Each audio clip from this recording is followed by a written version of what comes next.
자, 이제 여러분들과 위치 벡터와 변이 벡터에 대해서 한번 생각을 해볼 거예요. 저는 먼저 위치 벡터와 변이 벡터에 대해서 각각 설명을 하고 그 뒤에 위치 벡터와 변이 벡터가 갖는 특징에 대해서 한번 생각을 해볼 거예요. 자, 그러면 먼저 여러분들이 여기 있는 그림을 보고 이쪽 그림을 하고 여기 그림을 보고 그리고 여기에 간단하게 이렇게 어떻게 몇 마디 써 있는데 여기를 보고 이쪽을 한번 추정들을 한번 해보세요. 추측들을 한번 해보세요. 물론 지금 이 그림은 어떤 걸 설명하고 있는 거냐면 포지션 벡터라고 하는 위치 벡터를 설명을 하고 있는 중인 거예요. 위치 벡터 그림이에요. 이해들 해봤어요? 자, 그러면 이거는 우리가 이렇게 생각을 하면 돼요. 실제 저는 자동차를 그릴 수가 없으니까 여기에다가 간단하게 내부 상자를 이렇게 그릴게요. 여기에 어떤 이렇게 입체적인 어떤 상자가 있다라고 했을 때 우리가 이 물체까지 위치 벡터를 그리고 싶은 거예요. 그러면 지금은 어떻게 그릴 수가 있는 거냐면 중요한 거는 뭐냐면 좌표축 내에서 원점에서 이 물체의 질량 중심까지 이거를 우리가 센터 오브 매스라고 해서 보통 COM 이렇게 쓸 때도 있고 어떤 책에서는 대문자로 이렇게 CM으로도 써놔요. 이거를 우리가 질량 중심이라고 해요. 질량 중심까지 화살표로 이어주면 돼요. 그러니까 원점은 의무니까 원점부터 시작을 해서 여기까지 이렇게 화살표로 그려주면 되는 거예요. 이게 지금 위치 벡터를 그린 거예요. 그러면 여러분들은 이 그림으로 이렇게 왔을 때 한 가지를 여기를 고려를 해야 돼요. 여기는 제가 이해를 도모하기 위해서 자동차를 이렇게 그렸는데 실제는 이 벡터가 이 자동차의 질량 중심까지 이렇게 화살표로 가 있어야 돼요. 근데 지금은 어떻게 그린 거냐면 여러분들 이해를 돕기 위해서 자동차를 약간 위쪽으로 그렸어요. 왜 그러냐면 아래쪽으로 그리면 제가 해봤더니 겹쳐가지고 잘 안 보여요. 잘 안 보여가지고 자동차를 약간 위쪽으로 그렸어요. 실제는 이것처럼 질량 중심까지 이렇게 그려줘야 돼요. 그러면 옆에 그림은 이거를 어떻게 그린 거냐면 이 그림을 단지 이렇게 그린 거예요. 옆에 그림은 우리가 아래쪽으로 이렇게 내려서 생각을 해보면은 우리는 어떤 이거는 물체예요. 물체가 있을 때 우리는 당분간은 물체를 논하지를 않아요. 물체를 논하지를 않고 입자를 논할 거예요. 그래서 여기를 어떻게 그린 거냐면 이렇게 해놓고 나서 물체를 여기에 이렇게 질량 중심이라고 하는 입자로 바꿔놓은 거예요. 여기는 입자로 이렇게 바꿔놓은 거예요. 입자라고 하는 자체는 크기가 있고 질량도 있는 거잖아요. 수학에서 말하는 점이라고 하는 자체는 크기는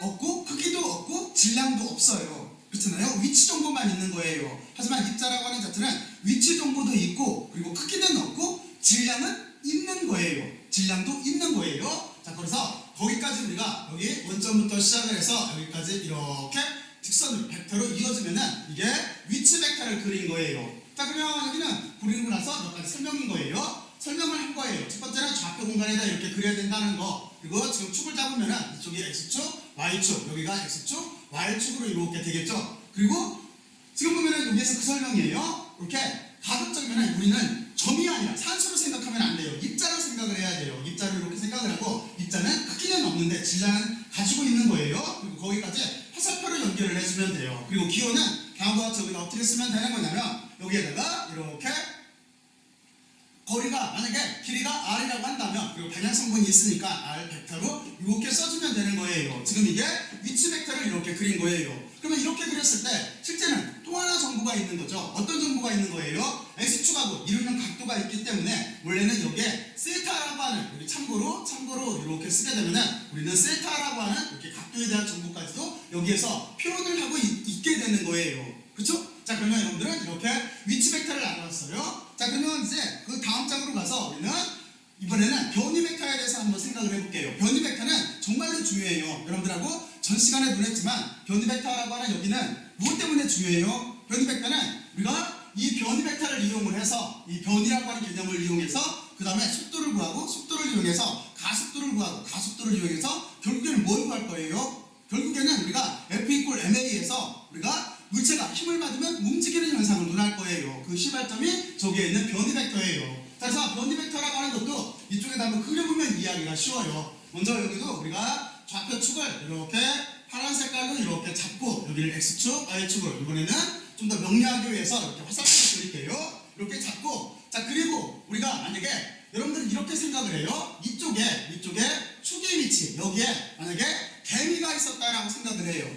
근데 이 개미가 여기에서 이렇게 쭉 이동을 해간 거예요. 시간상 쭉 찍어봤더니 이렇게 임의의 점을 이동을 해가지고 최종 위치가 여기로 이렇게 갔어요. 그랬을 때 우리는 지금 점선으로 그린 건 이동 경로예요. 근데 우리가 변이 벡터를 그릴 때는 원래는 여기를 이동 경로를 추적하는 게 아니라 시작점에서 여기 최종 위치로 이렇게 최단거리로 이렇게 벡터로 그려주면 되는 거예요. 이거를 우리가 변이 벡터라고 해요. 그래서 여기를 아까 이쪽에서 길이를 r로 이렇게 쓴다고 그랬잖아요. 그래서 여기가 r 벡터가 되는 건데 우리가 변이라고 하는 를 구별해주기 위해서 삼각형을 붙여요. 삼각형은 이름을 델이라고 읽어요. 델이라고 읽는데 이 삼각형은 우리가 뜻하는 게 변이를 뜻하는 거예요. 삼각형 변이를 뜻하는 거예요. 그리고 이 변이라고 하는 자체는 어떤 꼴이냐면 이 삼각형이 갖는 의미는 어떤 형태냐면 무조건 이 삼각형은 나중에서 축이치를 이렇게 빼주면 된다라고 하는 거를 여러분들이 머릿속에 개념으로 이렇게 잡고 있으면 돼요. 그러면 이게 정말로 이렇게 되나 하는 걸 한번 볼까요? 그러면 우리는 어떻게 하면 되는 거냐면 여기 그림이 겹칠지 몰라서 이쪽을 이렇게 축의 위치를 이쪽으로 쓸게요. 자, 그러면 우리는 빨간 색깔이 변이 벡터인데 여기에다가 위치 벡터를 그려볼게요. 위치 벡터는 방금 배웠어요. 여기 원점부터 시작을 해서 그 점까지 그려주면 돼요. 그러니까 우리는 여기에다 위치 벡터를 그리게 되면은 원점부터 시작을 해서 이쪽까지 벡터를 하나 그려주고 다시 나중 위치까지 벡터를 하나 이렇게 그려줄 수 있어요. 그리고 이름은 어떻게 쓸 수가 있냐면 여기는 아래 축의 위치다라고 해서 이렇게 표시를 해주면 되는 거고 이쪽은 나중 위치다라고 해서 다음과 같이 이렇게 표시를 해주면 되는 거예요. 자, 그러면 여기까지 맞죠? 자, 그리고 나서 우리가 이거를 벡터식으로 다시 말해서 해석 기하식으로 이렇게 눈했는데 지금 벡터를 해석 기하식으로 눈했는데 벡터는 또 하나 어떻게 다룰 수가 있어요? 대수적으로도 눈할 수가 있는 거죠. 그럼 여기를 대수적으로 눈하려면 우리는 이렇게 쓰면 돼요. 나중 벡터라고 하는 자체는 여기 지금 이게 나중 벡터예요. 여기는 이렇게 갔다 이렇게 간 거예요. 그렇죠? 다시 제가 손으로 할게요. 여기 원점부터 시작을 해서 이 점으로 갔다 벡터를 생각을 하면 이렇게 갔다 간 거예요. 여기에요. 자, 그리고 우리가 결과 벡터라고 하는 자체는 벡터 개념에서 결과 벡터라고 하는 자체는 개념은 Ri의 꼬리에서 여기 변이 벡터의 머리 쪽으로 이렇게 연결한 게 이게 결과 벡터가 되는 거예요. 그러면 그거를 그대로 기술하면 이렇게 되겠죠. 우리는 이렇게 초기 위치 벡터에다가 거기에다가 무엇을 더해준 거냐면 우리는 이렇게 변이 벡터를 이렇게 더해준 거예요. 이 뜻은 이거예요. 그죠? 제가 손가락으로 하면은 그리고 이 결과가 어떻게 나왔냐면 이렇게 아래 나중 벡터가 나온 거예요. 나중 위치 벡터가 나온 거예요. 그러면 여러분들은 여기서 우리가 변이 벡터 입장으로 이렇게 쓰게 되면은 어떻게 쓸 수가 있어요? 변이 벡터 입장으로 쓰게 되면은 여기는 아래 나중 위치 벡터에서 여기 아래 축이 위치 벡터를 이렇게 빼준 개념이 되는 거죠. 이게 엄청나게 중요해요. 여기가 여러분들은 이 개념을 반드시 알고 있어야 돼요. 그러면 조금 전에 말했던 변이라고 하는 자체는 나중에서 축이를 빼주면 되는 거죠. 변이는 나중에서 축이를 빼주면 되는 거예요. 여러분들은 이런 식으로 머릿속에 이렇게 넣고 있어야 돼요. 자, 그러면 그리고 이쪽은 다 똑같아요. 단위는 지금 길이기 때문에 미터일 수밖에 없고, 자, 그렇죠? 바로 이런 식으로 이렇게 설명할 수가 있어요. 그런데 일단 위치 벡터와 변이 벡터의 특징에 대해서 한번 생각을 해보면 우리는 위치 벡터보다는 변이 벡터로 눈하게 되어 있는데 왜 그러냐면 이걸 이렇게 생각을 하면 돼요. 먼저 입자를 그릴게요. 어떤 입자가 여기에 있다라고 했을 때 먼저 한 사람은 이렇게 좌표계를 쓰고 있어요. 그리고 또 한 사람은 빨간 색깔로 이렇게 좌표계를 쓰고 있어요. 여기는 이렇게 그릴게요.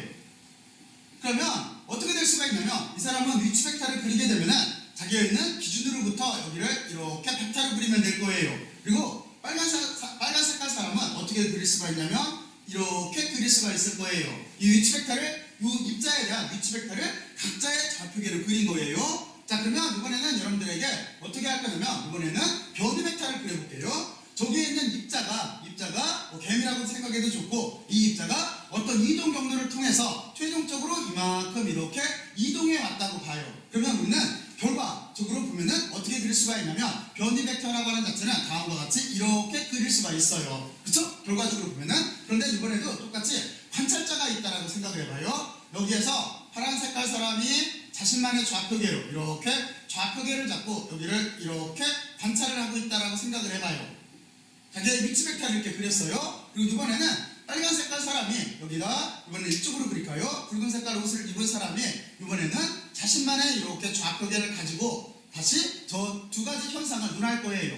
여기에서 이렇게 벡터를 그릴 수가 있고 이쪽으로 이렇게 벡터를 그릴 수가 있을 거예요. 그랬을 때 관찰자가 어디에 있던지 간에 여기에는 변이 벡터는 바뀌지가 않아요. 여러분들 그 특징을 알아야 돼요. 변이 벡터라고 하는 자체는 관찰자 파란 색깔이 보던 관찰자 빨간 색깔이 보던지 간에 이 변이 벡터는 서로 바뀌지가 않아요. 불변이에요. 바로 그렇기 때문에 우리는 뉴턴의 법칙을 이해를 할 때 변이 벡터라고 하는 변이에 대한 개념부터 시작을 해서 이해를 이렇게 해나가게 되는 거예요. 자, 그러면 여러분들이 이 두 가지 현상을 잘 한번 비교를 해봐요. 그리고 과학은 뭐부터 시작을 하는 거예요? 관찰자부터 시작을 하는 거예요. 관찰자가 어떤 연구하려고 하는 또는 알고자 하는 또는 관찰하는 대상을 연구하게 돼 있는 거예요. 거기에 관찰을 하게 돼 있는 거예요. 그래서 관찰이라고 하는 개념이 엄청나게 중요해요. 그러니까 우리는 자연현상을 논할 때 꼭 관찰자 입장에서 어떻게 보이나 하는 거를 기술을 해야 돼요. 그리고 한 사람에 따른 좌표계가 아니라 또 다른 사람에 따른 좌표계를 썼을 때 과연 그 대상체는